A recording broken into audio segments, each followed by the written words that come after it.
आप सबको हमारा नमस्कार और एक बड़ी चिंता के विषय के साथ आज आपके सामने आए हैं। इस देश का प्रधानमंत्री इतना कमजोर, इतना असहाय, इतना मजबूर इससे पहले कभी नहीं था। 10 साल सोचिए, 10 साल भ्रष्टाचार में लिप्त रहने के बाद, डूबे रहने के बाद, भ्रष्टाचार में सारोबार रहने के बाद कल नरेंद्र मोदी जी ने हिम्मत दिखाई और भ्रष्टाचार का खुलासा किया। बहुत बड़ा खुलासा किया नरेंद्र मोदी जी ने भ्रष्टाचार का। फाइनली 10 साल बाद उन्होंने हिम्मत दिखाई और ये हिम्मत उन्हें राहुल गांधी जी ने दी। उन्होंने देखा कि एक ये बंदा है, ये लगातार भ्रष्टाचारियों के खिलाफ, भ्रष्टाचार के खिलाफ मुस्तैदी से बोल रहा है। एक ये बंदा है जो बिना डरे, बेखौफ, निर्भीक, निडर होकर, डंके की चोट पर सीना ठोककर भ्रष्टाचारियों की कलई खोल रहा है। वो लगातार अडानी और मोदी के झूठ का पर्दाफाश कर रहा है। फाइनली मोदी जी के अंदर हिम्मत आई, उन्होंने बड़ा भ्रष्टाचार का खुलासा किया। और यह सच है कि 10 साल बाद जब चुनाव आए, अपनी आगामी हार को देखकर तीसरे चरण का मतदान हो चुका है। एक बात कांच के शीशे की तरह साफ है कि 4 जून को भारतीय जनता पार्टी की न तो सरकार बनेगी, न मोदी जी प्रधानमंत्री बनेंगे। तो तीसरे चरण के मतदान के बाद अपनी आगामी हार को देखकर नरेंद्र मोदी जी ने अडानी और अंबानी के भ्रष्टाचार पर कल बहुत बड़ा खुलासा किया और बहुत गंभीर आरोप लगाया। उन्होंने कहा कि अडानी और अंबानी बोरे में भर भर के, टेम्पो में लाद लाद कर काला धन इधर से उधर पहुंचाते हैं। वो काला धन बांट रहे हैं। ऐसा आरोप बीजेपी के छुटभइये नेता, बेलगाम प्रवक्ता, दोरुपल्ली के ट्रोल, बिना काम निकम्मे मंत्रियों ने नहीं, खुद प्रधानमंत्री ने कहा। सोचिए, इस देश के प्रधानमंत्री ने अपनी आगामी हार को देखकर मंच से भ्रष्टाचार के गंभीर आरोप लगाए और कहा अडानी और अंबानी बोरों में पैसा भर भर कर, टेम्पो में पैसा लाद लाद कर काला धन बांट रहे हैं। जब इतना बड़ा खुलासा कर ही दिया मोदी जी, तो अब क्या घबराना? अब क्यों घबरा रहे हैं? खुलासा कर दिया, काला धन बंट रहा है। काला धन आपके संज्ञान में है, कहां कौन बांट रहा है, किस व्हीकल से बांटा जा रहा है। और राहुल गांधी जी सही सवाल पूछते हैं। आपका मतलब पुराना अनुभव है, आपका एक्सपीरियंस है, आप जानते हैं कि किस तरह की टेम्पो में कैसा पैसा आता है, तो अब क्या डरना? अब जब इतना बड़ा भ्रष्टाचार का खुलासा कर दिया तो आइए मैदान में और भेजिए अपनी agency. CBI, ED, income tax, ये सारी एजेंसियां जानी चाहिए और तड़ातड़ दनादन कराइए आप रेड कराइए अपने मित्रों के यहां, जिनको आप कहते हैं कि वो बोरों में भर भर के, टेम्पो में लाद लाद के काला धन बांट रहे हैं। वहां पर अपनी एजेंसीज को भेजिए, देरी मत करिए, तुरंत जांच कराइए। लेकिन आप एक विडंबना देखिए, इस देश का प्रधानमंत्री मंच से खड़ा होकर कह रहा है कि ये 2 लोग टेम्पो में भर भर कर काला धन बांट रहे हैं, लेकिन एजेंसी के कान पर जू नहीं रेंग रही है। मीडिया, आप जैसा प्रबुद्ध मीडिया जैसे सांप सूंघ गया हो, कोई चर्चा ही नहीं है इसकी। अरे थोड़ी तो रिस्पेक्ट इस देश के प्रधानमंत्री की करिए, थोड़ा तो आदर, थोड़ा तो सम्मान उनका करिए। इतना बड़ा भ्रष्टाचार का आरोप खुद प्रधानमंत्री लगा रहे हैं। मीडिया जो अभी तक चरण चुंबक था, मानो सांप सूंघ गया हो, सुनाई नहीं दिया, इग्नोर कर दिया। ये तो आगामी हार की निशानी है। हार दिख रही है मीडिया को भी, हार मोदी जी की एजेंसी को भी दिख रही है, इसीलिए वो लोग कार्रवाई नहीं कर रहे। लेकिन घबराइए मत मोदी जी, कांग्रेस पार्टी, राहुल गांधी आपके साथ खड़े हैं। आप कराइए रेड, आप भेजिए एजेंसी को, आप जारी करिए आदेश, हम आपके साथ मुस्तैदी से खड़े हैं, रेड होगी, जांच होगी, तभी तो पता चलेगा काला धन किसने कहां कितना छुपाया है। आप मत घबराइए, कोई बात नहीं अगर भाजपा आपका साथ नहीं दे रही, कोई बात नहीं कि अगर मीडिया को सांप सूंघ गया, कोई बात नहीं कि एजेंसी आपकी बात को दरकिनार कर रही है। आप आदेश दीजिए, हम आपके साथ खड़े हैं। अगर भ्रष्टाचारी जैसा कि आप कह रहे हैं टेम्पो में पैसा बांट रहे हैं, उनको रंगे हाथों पकड़ा जाएगा। भेजिए तो आप एजेंसी, आप डरिए मत, आप जांच कराइए, हम आपका साथ देंगे। लेकिन एक बात यह सच है कि मोदी जी के इस बड़े भ्रष्टाचार के खुलासे ने कहीं ना कहीं पूरी भारतीय जनता पार्टी में और पूरी सरकार में हड़कंप मचाकर रख दिया है। लोग परेशान हैं, बिल्कुल भयभीत हैं। लोगों को लग रहा है कि अपनी हार को देखकर घबराकर नरेंद्र मोदी तो अपनी आंख की पुतली, अपने जिगर के कलेजे के टुकड़े, अपनी परछाई को अगर कुर्बान कर सकते हैं तो हम क्या चीज हैं, हमारी आहुति तो पहले दे दी जाएगी। इससे पार्टी में और सरकार में आतंक है। और सबसे ज्यादा डरे हुए अमित शाह जी हैं, बहुत डरे हुए हैं। उनको लग रहा है भैया ये आदमी तो अपनी आंखों की पुतली, अपने जिगर के टुकड़े, अपनी परछाई को कुर्बान कर देता है, मैं क्या चीज हूं। हार दिखी नहीं कि इन्होंने स्वाहा कर दिया अडानी अंबानी को, अपनी परछाई को, अपने अक्स को स्वाहा कर दिया जिस आदमी ने, उससे पूरी पार्टी डरी हुई है। और लगातार जो सरकार के अफसर हैं, जो डेप्यूटेशन पर दिल्ली पे आए हुए हैं, जो नरेंद्र मोदी जी के इशारों पर खूब इधर से उधर कर रहे थे, अब वो लोग लगातार लाइन लगा के खड़े हैं, भैया हमें अपने काडर वापस जाना है। ये डर जो है ये सिर्फ पार्टी में नहीं, ये अफसरों में भी सुनाई दे रहा है। अफसरों समझ गए सरकार बदलने वाली है, मोदी जी तो झोला उठा के चल देंगे, अब अगली सरकार आएगी, हिसाब होगा, कड़ा हिसाब होगा, और पूछा जाएगा कि नीति निर्माण सिर्फ अमीरों के लिए क्यों किया, गरीबों की बात क्यों नहीं करी, इस देश के संसाधनों को सिर्फ कुछ ही लोगों के हाथ में क्यों बांटा, यह सवाल पूछा जाएगा। और इसीलिए लोग जो है वो इच्छुक है, भैया हम डेप्यूटेशन पर आए थे, काडर अपना सेंटर छोड़ के काडर वापस जाना चाहते हैं। और भाजपा के नेताओं में तो भैया बड़ी आफत मची है। मैं एक छोटा सा वाक्य आपको सुना देती हूं, आप लोग को पता होना चाहिए, और उसके बाद अपनी बात जरूर करूंगी। आज सवेरे आप जैसे प्रबुद्ध न्यूज रूम के यहां से एक फोन आया, अडानी और अंबानी जी दोनों के बड़े बड़े नेटवर्क हैं, महामानव कल तेलंगाना में बोल रहे थे, तड़ातर फ्लैशेस चल रहे थे। भाई महामानव बोल रहे थे तो आप लोगों को तो 24 घंटे दिखाना ही पड़ेगा। खूब फ्लैश चला रही थी डेस्क, ये बोला, ये किया, ये कहा, ये राहुल गांधी को उन्होंने कर दिया, ये कांग्रेस को कटघरे में खड़ा कर दिया, ये गोला दाग दिया मोदी जी ने। एकदम से दो शब्द सुनाई दिए, अडानी और अंबानी, सख्ते में आ गए सब लोग, न्यूज रूम में सन्नाटा छा गया। अब सब लोग बिल्कुल चुप, ये क्या बोल गए। फिर उन्होंने आगे बोला ये लोग टेम्पो में भर भर के काला धन बांट रहे हैं। तो जो शिफ्ट एडिटर थे उन्होंने कहा निकालो निकालो, कट करो, लाइव से कट करो, ये क्या बोल रहे हैं इनको खुद नहीं पता है। लेकिन चीफ एडिटर तो साहब अभी आके इंटरव्यू करके आए थे, मोदी जी का चरण वंदन करके आए थे, उन्होंने कहा नहीं मोदी जी हैं, चलने दो। 3-4 मिनट चलता रहा, अडानी अंबानी को गाली पे गाली पड़ रही है, बोला जा रहा है काला धन चला रहे हैं, बोला जा रहा है टेम्पो में भर भर के बांट रहे हैं। तब तक तो आ गया मोटा भाई का फोन। उन्होंने कहा ये आदमी हमें गालियां दे रहा है, ये आदमी हमें काला धन बोल रहा है और आप चला रहे हैं। तो बहुत सारे लोगों की नौकरी कुछ न्यूज रूम में खतरे में आ गई है, ये आपकी जानकारी के लिए बस मैं बता दूं। लेकिन आज सवेरे कुछ तस्वीरें आई, ये टेम्पो के बाहर की तस्वीर है, ये टेम्पो के बाहर की तस्वीर है और ये टेम्पो के अंदर की तस्वीर है। इन्हीं टेम्पो में भर भर के काला धन बांटने की बात मोदी जी कर रहे हैं।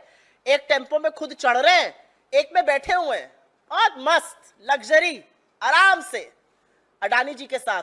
टेम्पो के बाहर की, टेम्पो के अंदर की तस्वीरें। यही तस्वीर तो दिखाई थी राहुल गांधी जी ने, याद है ना आप सबको। नरेंद्र मोदी जी से भ्रष्टाचार का खुलासा अगर किसी ने कराया है तो वो राहुल गांधी ने कराया है, क्योंकि लगातार उन्होंने अडानी और मोदी की बखिया उधेड़ी है। उन्होंने अडानी अंबानी जो संसाधनों पे जमकर बैठे उसकी बखिया उधेड़ी है। तो यही अंदर बाहर की तस्वीरें हैं। लेकिन जनता से हम ये कहना चाहते हैं, आप मत घबराइए। इन्होंने 22 अरबपति बनाए हैं, हम लाखों करोड़पति बनाएंगे। और सिर्फ खाके की हम पेपर पे नहीं बनाएंगे, हम आपके अकाउंट में लाखों रुपए भेजेंगे। और ये हमारा वादा है इस देश की जनता से कि महालक्ष्मी योजना से, जहां पर एक औरत के अकाउंट में 1 लाख रुपए सालाना जाएगा, गरीब महिला के अकाउंट में वो लखपति बनेगी। हमारा वादा है हर डिग्री हर डिप्लोमा धारक से कि अप्रेंटिसशिप एक्ट के अंतर्गत आपको 1 लाख रुपए सालाना 8500 रुपए महीने का स्टाइपेंड देंगे। हमारा वादा है किसान से आपको एमएसपी देंगे, आपका कर्ज माफ करेंगे। हमारा वादा है श्रमिकों से हम मनरेगा का मानदेय 400 रुपए प्रतिदिन करेंगे।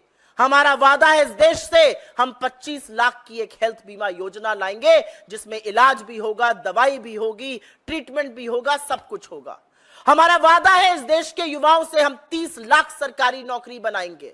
हम अग्निवीर को खत्म करेंगे, हम पेपर लीक के खिलाफ कानून बनाएंगे। हमारा वादा है इस देश के नवयुवतियों से हम 50% आरक्षण सरकारी नौकरियों में लड़कियों के लिए करने जा रहे हैं। हमारा वादा है हर उस व्यक्ति से जो हाशिए पर है, जिसको हिस्सेदारी चाहिए, जिसको भागीदारी चाहिए, हम गिनती कराएंगे। नरेंद्र मोदी कितना भी भागे, गिनती हम कराएंगे, आपको न्याय हम दिलाएंगे। जातिगत जनगणना होगी, आदिवासियों, दलितों, पिछड़ों, गरीब सामान्य वर्ग को उनका हक दिलाने का काम कांग्रेस पार्टी करने जा रही है। आपने 10 साल में 22 अरबपति बनाए, हम आने वाले सालों में लाखों करोड़ों लखपति बनाने जा रहे हैं। यह असलियत है, यह कांग्रेस का वादा है। लेकिन जो बातें अभी हल्के में होती थीं, जो बातें बंद कमरे में विशेषज्ञ कर रहे थे, वो अब खुलकर सामने आ गई हैं। 10 साल में पहली बार नरेंद्र मोदी ने मंच से अडानी और अंबानी का नाम ऐसे नहीं लिया है। अगर उनकी हार की एक पुष्टि चाहिए थी, अगर उनकी हार पर एक मोहर लगानी थी, तो वो काम नरेंद्र मोदी जी ने कल करके दिखाया है। उन्होंने हिम्मत जुटाई है भ्रष्टाचारियों की कलई खोलने के लिए। अब थोड़ी और हिम्मत जुटाइए और भेजिए ईडी, सीबीआई, इनकम टैक्स को। और अगर वो नहीं जा रही है तो बताइए हमें, हम आपके साथ खड़े हैं। अगर वो नहीं जा रही है तो वो भी जानती हैं कि आप हारने वाले हैं, तो आपसे किनारा काट रही हैं। लेकिन इस देश के सामने कल दूध का दूध और पानी का पानी हो गया। इसी भ्रष्टाचार की, इसी कलई को खोलने का काम राहुल गांधी जी ने 10 साल से किया है। और अंततोगत्वा उन्होंने नरेंद्र मोदी को मजबूर कर दिया उस भ्रष्टाचार का खुलासा करने के लिए। आपके सवालों का स्वागत है और सवाल मैं सिर्फ और सिर्फ इस विषय पर लूंगी।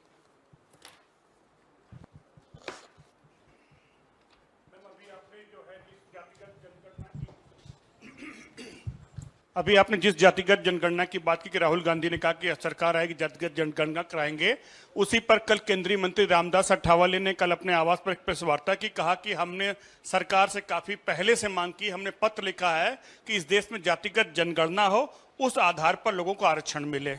यह सरकार में शामिल एक मंत्री का बयान है।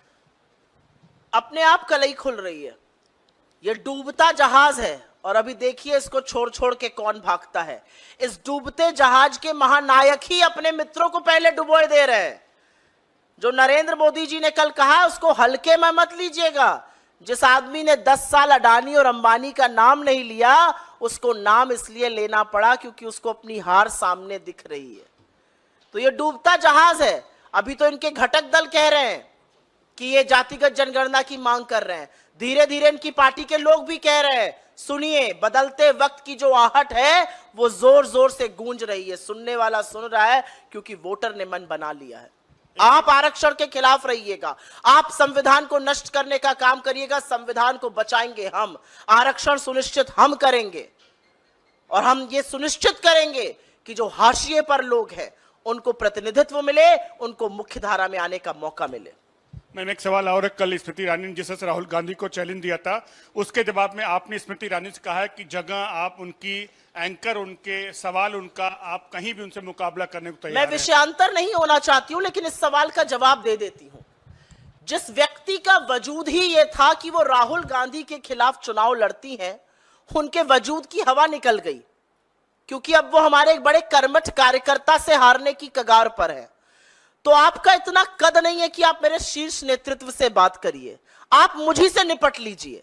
और मैंने चुनौती देके स्मृति ईरानी से कहा है, जगह आपकी, दिन आपका, वक्त आपका, मंच आपका, एंकर आपका, मुद्दा आपका, जहां चाहिए वहां बुलाइए, मेरे साथ एक बहस करके दिखा दीजिए।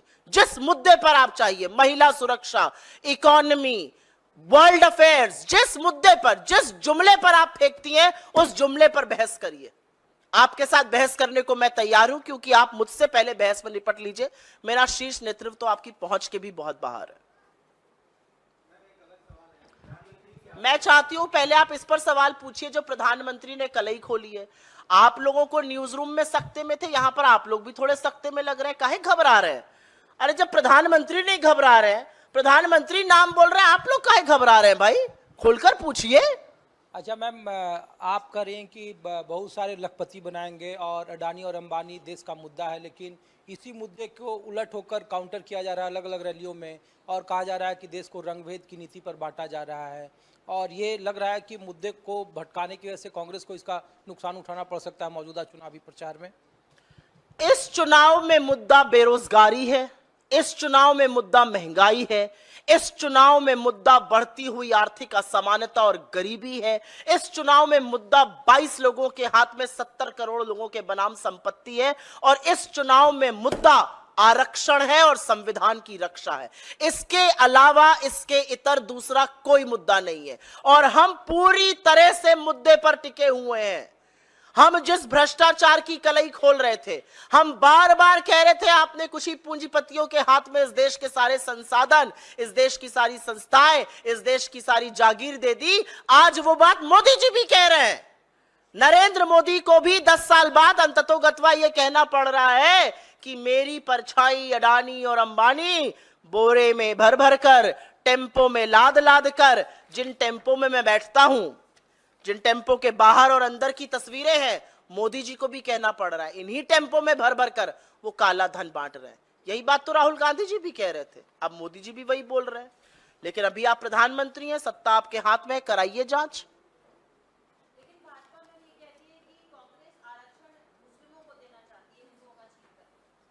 भाजपा तो ऐसी बेगैरत और बेवकूफी की बहुत बातें करती है, तो उनकी हर बेवकूफी की बात का मैं जवाब नहीं दूंगी। भाजपा की सरकार ने यही आरक्षण गुजरात में, यही आरक्षण मध्य प्रदेश में, यही आरक्षण छत्तीसगढ़ में दिया। भाजपा की 2 बार सरकार कर्नाटक में रही, वो चुप रहे इस पर। इस बार इस तरह की बेसिर पैर की बातें क्यों की जा रही है, ये मैं जानना चाहती हूं। आरक्षण का मुद्दा एक है, आरक्षण का मुद्दा है कि जिस आरक्षण के खिलाफ भारतीय जनता पार्टी सदैव से, जिस आरक्षण दलित, पिछड़े, आदिवासियों के आरक्षण के खिलाफ आरएसएस शुरू से, चाहे वो मोहन भागवत हो, चाहे उनके गुरु गोलवलकर हो, लगातार आरक्षण के खिलाफ है। आप उस आरक्षण को समाप्त करना चाहते हैं। आपकी साजिश संविधान बदलने की, जब आप 400 की बात कर रहे थे, आप संविधान को बदलना चाहते हैं, और आपकी साजिश का पर्दाफाश देश के सामने हो चुका है।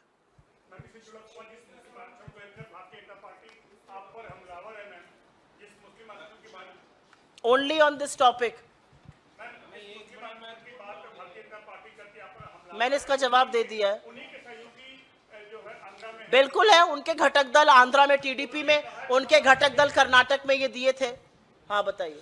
मैम, अमित मालविया ने आज ट्वीट किया है और वो कहते हैं कि प्रधानमंत्री की आर्थिक सलाहकार परिषद है, उसके आंकड़े के मुताबिक उन्होंने ट्वीट किया है। मैं इस मुद्दे पर सवाल लूंगी, इस मुद्दे पर। ये टेम्पो है ना, टेम्पो देख रहे हैं आप लोग, इस टेम्पो में भर भर कर काला धन बांट रहे हैं अडानी जी, इस पर सवाल कीजिए ना।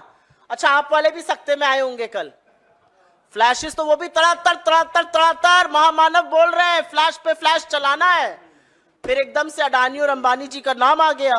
अब क्या करे भाई, एक ने कहा निकलो निकलो लाइव से निकलो, एक ने कहा नहीं नहीं मोदी जी बोल रहे हैं। फोन आप ही के यहाँ आया था? जी